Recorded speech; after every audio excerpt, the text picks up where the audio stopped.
Hi friends, আমাদের এদিকে সবার বাড়িতে জ্বর সর্দি কাশি হয়ে আছে। এই জ্বর সর্দি কাশিতে মুখে রুচি আনার একটা আমি রেসিপি নিয়ে এসেছি তোমাদের জন্য। তো দেখে নাও আমি কি বানাচ্ছি। আমার লাগছে 2টা রসুন, 2টা পেঁয়াজ, 3টে আলু আর 2 টুকরো আদা।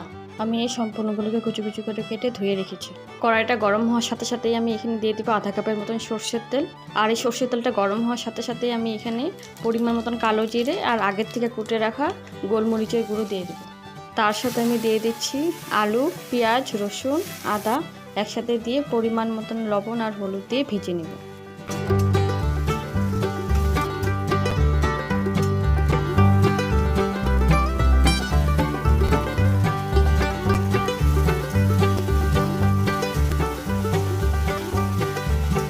তো দেখো আমার আলু ভাজাটা কমপ্লিট হয়ে গেছে। তোমরাও কিন্তু এইভাবে আলু ভাজা রান্না করে গরম গরম ভাতে খাবে।